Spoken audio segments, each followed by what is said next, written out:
Ազգային ժողովի մեծարգո փոխոսնակ, հարգելի գործընկերներ, սիրելի քաղաքացիներ, Ոսկեպարի եկեղեցին, Ծիծեռնակաբերդի հուշահամալիրը, հերոսաբար փրկած ընդդիմությունը փրկում է 229 փակվող դպրոցները։ Շարունակում են փրկել, հերոսաբար լծվել են այդ ազգանվեր գործին։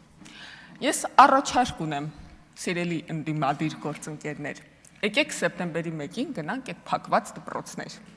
Ռիլեր անենք ընդեղից։ Տնանք ոնց է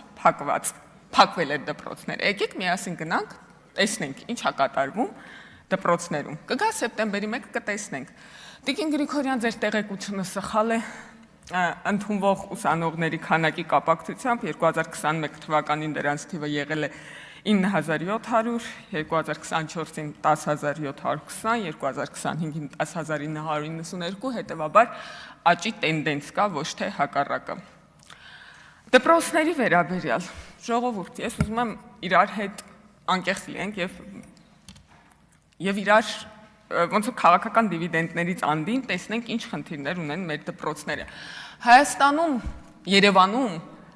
դպրոցական մեկ երեխայի վրա պետական բյուջեից ծախսվում է մոտավորապես 300,000 դրամ միջինում։ Հայաստանում կան դպրոցներ, որտեղ մեկ երեխայի կրթության վրա ծախսվում է 20 միլիոն դրամ։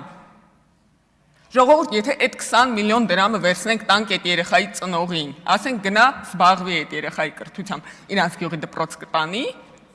ինչ կանի 20 միլիոն դրամը տարեկան ծնողը երեխայի կրթության համար։ Ես չեմ ասում եկեք այդ 20 միլիոն դրամը խնայենք այդ երեխայի վրա, բայց ժողովուրդ օպտիմալ է պետք ծախսել այդ գումարը։ Օպտիմալ է պետք ծախսել, որովհետև մենք 20 միլիոն դրամի արդյունք չենք ունենում այն դպրոցներում, որտեղ մեկ երեխայի վրա ծախսում ենք 20 միլիոն դրամ։ Հետևաբար պետք է միասին մտածենք, ոնց լուծումներ գտնենք։ Եվ ես իդեպ գյուղերի դատարկման մասին նախ սկսենք նրանից, որ մինչև սովետական միությունը հազարամյակներով այդ գյուղերը գոյություն են ունեցել, այնտեղ դպրոցներ չեն եղել եւ այդ գյուղերը շարունակել են գոյություն ունենալ։ Ես կարծում եմ, որ դա կեղծ թեզ է։ Ես Կոտայքի մարզում գյուղ գիտեմ, որտեղ կա 200 դպրոցահասակ երեխա, բայց դպրոց հաճախում է 40 է, որովհետև դպրոցը լավը չէ, տանում են քաղաքի դպրոց, կողքի գյուղերի դպրոց։ Ես Վեդի քաղաքում հանդիպեցի քարոզարշավի ժամանակ աշակերտների 9 տարեկան, հարցնում եմ Վեդիի որ դպրոց եք գնում, իրանք ասին մեր կողքի գյուղի դպրոց են գնում, որովհետև այնտեղ ավելի լավ են դասավանդում։ Իրանք տենց գիտեն, ես չգիտեմ լավ էր թե վատ։ Ծնողները իրանց երեխաների համար ընտրում են լավագույն դպրոցները, եւ այդ դպրոցները ոչ թե փակվելու են, ինչպես դուք եք ասում կառավարության որոշմամբ, այլ ծնողները իրանց երեխաներին տանելու են լավագույն դպրոցները։ Մենք դպրոցներ չենք փակում, սիրելի գործընկերներ, մենք դպրոցներ բացում ենք։ Եվ կգա 2026 թվականի տարվա վերջը, ես հույս ունեմ բոլոր այն մարդիկ, ովքեր ասում են, որ 300 դպրոցին 500 մանկապարտեզ ծրագիրը չի իրականացել, կգան ստեղից կասեն, կկրկնեն դա։ Արդյոք 26 թվականի վերջին դա իրականացել է, թե չի իրականացել։ Խոսում եք Քոչարյանի բացած 154 դպրոցների մասին։ Գիտեք որտեղ են բացվել այդ դպրոցները։ Այդ դպրոցները բացվել են Շիրակի եւ Լոռու մարզերում, Վանաձորում եւ Գյումրիում երկրաշարժից հետո։ Երկրաշարժից հետո այդ վերաբացված դպրոցների պատմությունն եք պատմում։ Ժողովուրդ ջան, գնացեք Պարույր Սևակի գյուղի դպրոց, գնացեք Սասունի գյուղի դպրոց։ Իսկապես խորհուրդ եմ տալիս, գնացեք, ռիլեր նկարեք, շատ լավ ռիլերի լոկացիաներ են, մանավանդ Սասունիկի դպրոցը։ Տեսեք այն դպրոցները եւ գնացեք, տեսեք այն 154 դպրոցները, որ եկեք իրար հետ գնանք, նայենք այդ դպրոցների։ Սահմանապահ գյուղ, սահմանամերձ դպրոց։ Նրանք մեր սահմանապահներն են։ Ոչ ժողովուրդ։ Հայաստանի Հանրապետություն սահմանապահները ազգային անվտանգության ծառայության զորախումբ է։ Երեխաները սահմանապահ չեն։ Եվ մենք չպիտի երեխաներին վերաբերվենք որպես սահմանապահների, մենք Երևանի կենտրոնում նստած իրար հետ քննարկենք, որ իրենք մեր սահմանն են պահում։ Սահմանապահների հարցը մենք ուրիշ ճանապարհով պետք է լուծենք։ Երեխաներին խրամատ ուղարկել որպես սահմանապահ եւ մոռանալ կրթության հարցերի մասին, դա տրամաբանական չէ։ Խոսվեց բուհերի եւ դպրոցների քաղաքականացվածության մասին։ Ժողովուրդ մենք այն կառավարությունն ենք, որ ընդունել է թե դպրոցների, թե բուհերի ապաքաղաքականացման մասին օրենքներ։ Ինչու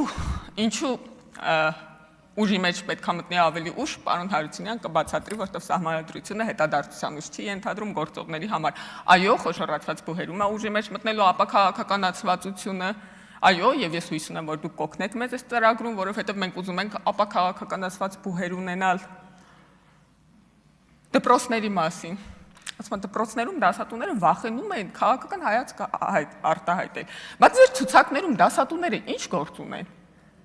Ձեր ցուցակներում եւ ձեր ցուցակներում ավելի շատ ուսուցիչներ կան։ Հարգելի գործընկերներ, մի րոպե Տիկին Ղազարյան, հարցը ընդունեք որպես ռետորական, դա չի ենթադրում, որ դուք բոլորով պատասխանեք։ Դա կարծականք եք, ժողովուրդ ջան, քոլեջի տնօրենը ինչ գործ ունի բանի ցուցակում, ընդդիմադիր ցուցակում, եթե ինքը բանա, քաղաքականապես իրան ճնշում են։ Մեզան շատ դասատուներ կային դաշնակցության ցուցակում, մեր ցուցակից շատ ամենաշատ դասատուները եղել են բոլոր, ընդ որում բոլորի, բացառությամբ մի կուսակցության, բոլոր, ես չեմ ուզում, որ լինեն ուսուցիչներ ցուցակներում։ Ոնց որ Ուզեի, որ մենք քաղաքական, այդ մարդկանց սահմանադրական իրավունքն է։ Ուզեի մենք քաղաքական տենց որ համաձայնության կայինք եւ չլինեին։ Բայց ժողովուրդ ջան, ոնց որ ձեր ցուցակներում ավելի շատ են։ Ասենք մի քանի տասնյակ ուսուցիչներ ընդգրկված են եղել տարբեր ընդդիմադիր ցուցակներում։ Դպրոցների ու տնօրենների հետ կապված էլ այդ որոշումը կա, ընդ որում, որ չեն կարող լինել ավականու անդամներ կամ կուսակցության ղեկավար մարմնի անդամներ։ Սիրելի քաղաքացիներ, սիրելի գործընկերներ, Տիկին Գրիգորյան ասում եք, գնում եք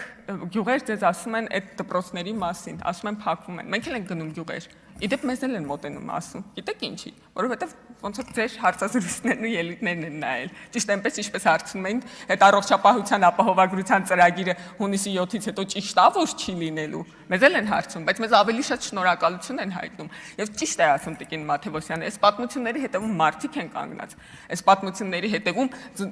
դասի ժամին ցրտահարության վտանգի ներքո չգտնվող աշակերտներ են կանգնած եւ նրանց ծնողները։ Այս պատմության հետևում գիտնականներ են կանգնած, ընդ որում գիտնականների հետ գիտության ոլորտի հետ կապված ավելի քիչ խոսվեց, բայց ժողովուրդ ջան, մենք գիտության ոլորտի ֆինանսավորումը անգամներով ավելացրել ենք։ Այդ գիտնականները գիտեն, չէ՞ որ իրանք առաջ գնում էին հավաբնում գիտությամբ զբաղվելու, հիմա գնում են վերազինված լաբորատորիայում գիտությամբ զբաղվելու։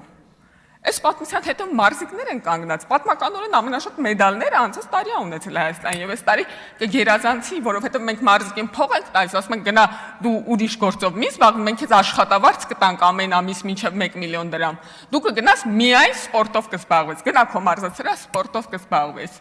Այս պատմության հետևում հազարավոր մարդիկ են կանգնած, որոնք այս պատմության շահառուն են։ Մենք գիտենք մեր թերությունները, ես չեմ ասում, որ մենք իդեալական հանգրվանի ենք հասել, բայց մենք մեր թերությունները փորձում ենք շտկել, գտնել, հասկանալ եւ շտկել։ Դուք որ ասում եք ոչինչ չի արվել, դուք եք ծիծաղելի վիճակում հայտնվում։ Այս պատմության հետևում նաեւ կանգնած են հազարավոր, նույնիսկ 100 հազարավոր մարդիկ, ովքեր մեզ օգնել են իրականացնել մեր ռեֆորմները։ Դրանք սկսած շինարարներից վերջացրած ուսուցիչներով մարդիկ են, ովքեր ամեն օր այդ մարդիկ ներառյալ պետական ապարատի աշխատողները գնացել են գործի, քաղաքական ճգնաժամերի, հեղաշրջման փորձերի, ահաբեկչության փորձերի, պատերազմների, համավարակների ներքո գնացել են եւ ամեն օր կատարել են իրենց աշխատանքը լուր, համբերատար, հետևողական։ Եվ ես ուզում եմ առիթից օգտվել ու շնորհակալություն հայտնել համակարգին, որ աջակցել է մեզ մեր բարեփոխումների մեջ։ Եվ դրա արձագանքը դուք ընտրություններին եք ստանում, ոչ թե այլ ժամանակ։ Ես պարոն Գաբրիելյանի հետ աշխատել եմ 5 տարի այս հանձնաժողովում։ Հարգելի գործընկերներ, մանավանդ նոր պատգամավորներ։ Պարոն Գաբրիելյանի, այսինքն մեր հանձնաժողովում է եղել նաև ընդդիմադիր պատգամավոր Լիլիթ Գալստյանը։ Ճիշտ է, քիչ քանակությամբ, բայց Լիլիթ Գալստյանի նախագծերը երևի միակն են ընդդիմադիր գործընկերներից, որի նախագծերը ընդունվել են, նաև քվեարկվել են լիագումար նիստերի դահլիճում եւ այդտեղ ահռելի է պարոն Գաբրիելյանի ներդրումը,